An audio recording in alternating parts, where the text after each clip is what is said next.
Bon, d'abord, merci à Ariane Gillotte et à la Commission mémoire de me laisser la parole sur un sujet qui m'est cher. La naissance de la construction aéronautique d'amateurs est sans nul doute attribuée à Henri Mignet.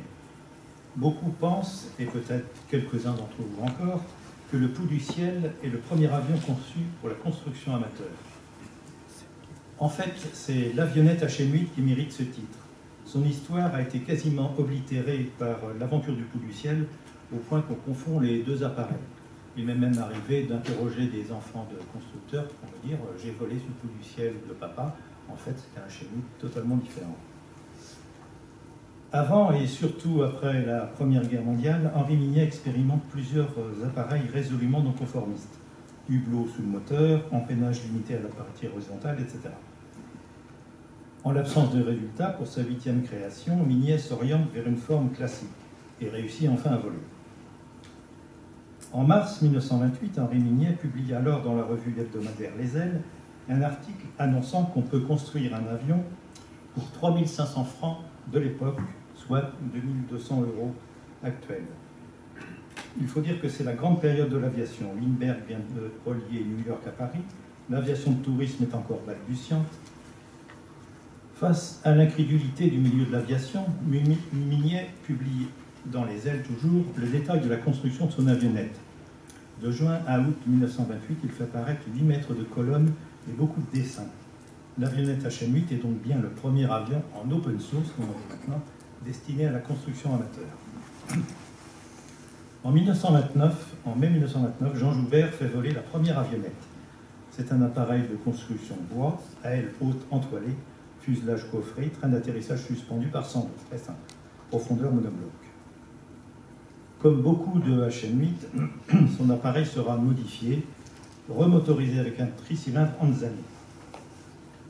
Faute de moteur adapté, Mignet suggère l'utilisation de moteurs de moto avec démultiplication. Ici, le moteur d'une avionnette lyonnaise surnommée Alfred. On donnait des noms aux petits avions à cette époque-là. Le moteur Harley-Davidson, ici le moteur de Raoul Masson exposé à Angers, ainsi que d'autres moteurs, le Chaise par exemple, sont utilisés. Avec ce type de moteur, les performances sont minimum. À Nantes, Georges Bousseau atteint l'altitude phénoménale de 4 mètres.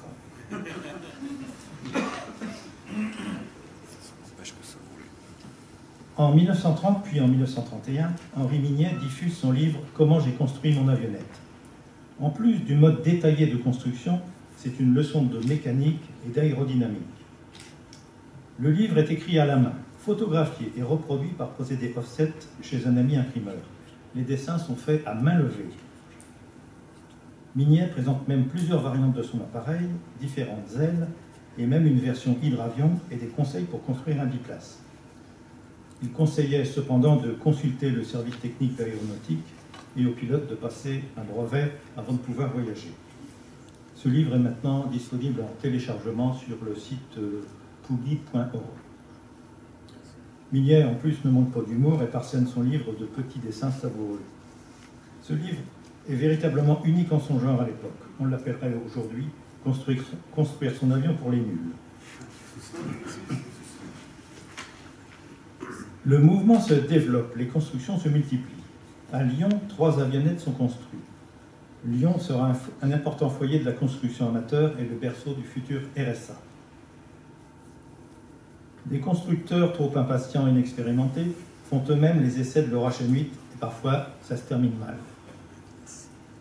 Le Suisse Donat Guignard casse son avionnette au premier vol.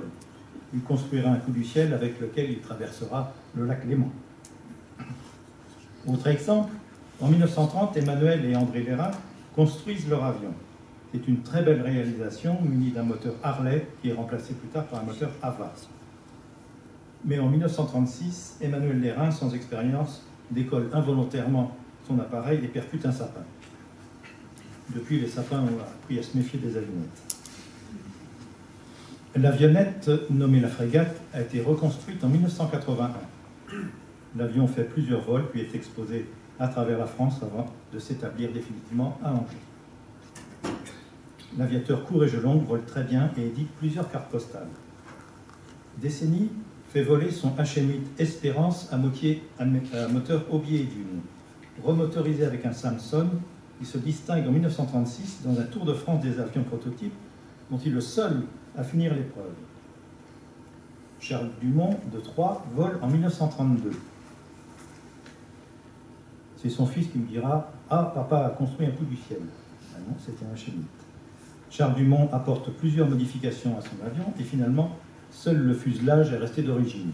Tout le reste a été changé, les ailes, le moteur, le train d'atterrissage, l'empennage. À Royan, Julien Judici vole d'abord avec un moteur de moto, puis avec un moteur Saroléa belge. En Algérie, à Mostaganem, Roger Prieto fait plusieurs vols avant qu'une panne de son moteur Chaz ne provoque un désastreux atterrissage forcé. Le biplace de Jean Rulle reçoit une immatriculation provisoire. Vous voyez, mais Henri Mignet continue son travail et perfectionne son HM8. Il crée le HM8D, plus léger, et le HM8E, encore plus léger, parce qu'il veut atteindre l'objectif de l'avion de moins de 100 kg. Plus récemment, au Québec, Paul Fournier et Paul Pontois mettent au point le HM8 québécois dont ils vendent quelques liasses de plans. Par contre, cet avion n'a jamais volé, il est maintenant dans un musée. Voici les plans qui ont été faits par Paul Fournier. L'avionnette se répand partout dans le monde. Au Venezuela, Francisco Banks et Gaston Chenu, de l'Aéropostale, réalisent le premier avion construit dans ce pays. On voit aussi le HM8 au Luxembourg, avec celui de M. Loudine, et toujours au Luxembourg, avec celui de Charles Nickels. On le voit aussi en Roumanie, avec le HM8 d'André Samueli, et même au Congo. Je vous ai parlé tout à l'heure de Naguignard, en Suisse, qui a construit aussi son HM8. Et le HM8 est même construit en Nouvelle-Calédonie par Paco Tunica. Après-guerre, les constructeurs continuent à perfectionner la formule en rebaptisant parfois l'avionnette de leur propre nom. Mais l'élément de base, c'est toujours l'avionnette HM8. Alors, que se passe-t-il dans le monde? Aux USA, plusieurs avions d'amateurs sont nés, Corben, Pieten-Paul, Is, ils sont encore construits, mais ils ont été créés légèrement après celui de Mignet, donc on garde à Mignet le rôle de pionnier. De son côté, Mignet expérimente les inconvénients de la formule classique, le décrochage. Il se lance donc dans l'étude d'une formule indécrochable et rétif à la vrille, ce sera le coup du ciel. Et ça, c'est une autre histoire. Ça prendrait trop de temps ici. Le HM8 est présent dans plusieurs musées. Le moteur du premier HM8 est exposé au Grenier de l'Aviation, Saint-Herblain. La frégate d'Emmanuel Lerin est exposée à Espace Air Passion, à Angers-Barcé. L'avionnette québécoise est au Lane Motor Museum de Nashville. Et au musée de l'air et de l'espace, on peut voir l'avionnette L'Hirondelle de Julien Clémentel.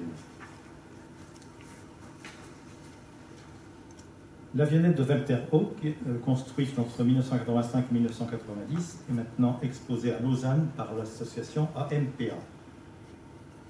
Une autre avionnette, l'avionnette Cœur Content de René Davilliers, est présentée au musée de la Montagne des Noirs chez notre ami Bernard Gabol, qui m'a confirmé toujours son existence. À Berlin aussi, il existe une avionnette d'origine inconnue, délestée de son moteur Anzani. Le musée n'a pas été capable de me donner les origines de cette avionnette. Une avionnette figure aussi dans les réserves d'ailes anciennes de Toulouse. Et récemment, on a vu réapparaître l'appareil de Charles Dumont sur un site de petites annonces. Et il était mis à prix 30 000 €. Je crois qu'il y a des histoires un peu troubles là-dessus. Sur les 200 constructions revendiquées par Mignet, j'en ai identifié 67 avec photo.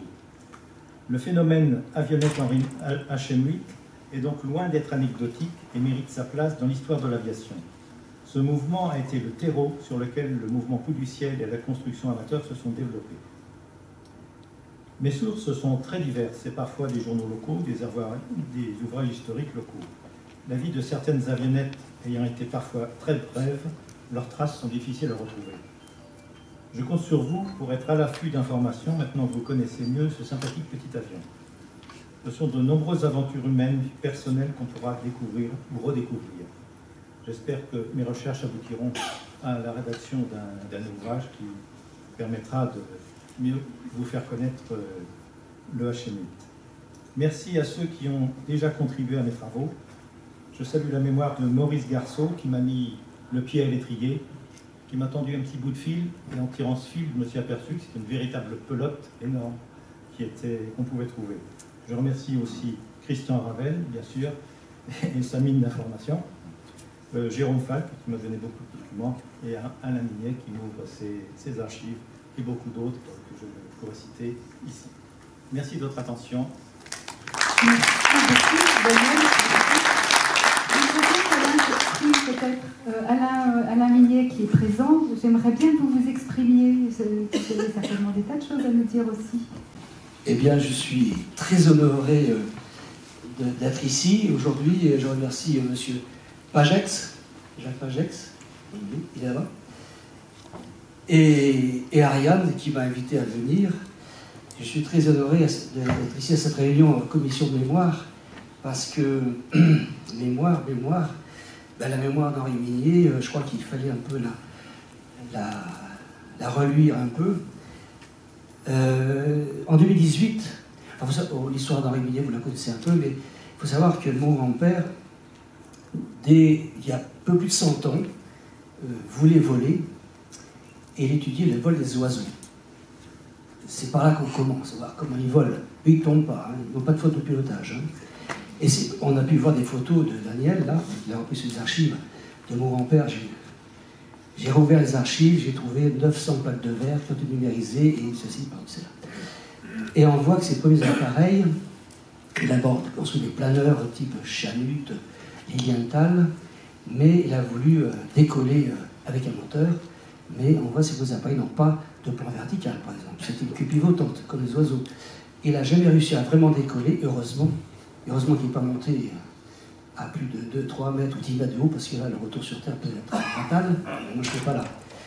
Et donc, à force de tomber, de tout casser, il allait se décourager. Ma grand-mère, qui avait assisté au crash du dernier modèle, dernier prototype, a dit je vais faire un appareil conventionnel.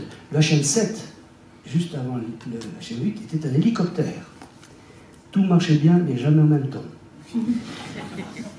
Et il ne s'est pas découragé, il a dit je vais faire un avion conventionnel, une avionnette. Le HM8, il n'était pas pilote, hein, il a appris à piloter dessus. Hein. Il faut le faire quand même. Hein. Et il a écrit son livre, il a voulu que tout le monde puisse construire, puisse voler. Et un jour, il a décroché au décollage, en virage engagé, sur la plage de Royan.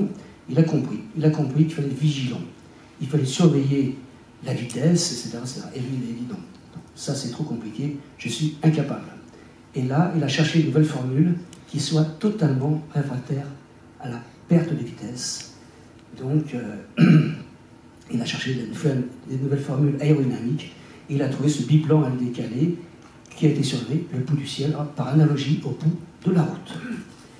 Et d'ailleurs, un ingénieur américain qui travaillait avec lui à Chicago en 1937, avant la guerre, mon grand-père s'est expatrié de France car on lui mettait le bâton dans les roues, on montait en épingle de moins d'accidents. Et je vous parlerai encore tout récemment, là, l'histoire de l'aviation, Daniel Costel. Alors là, c'est incroyable.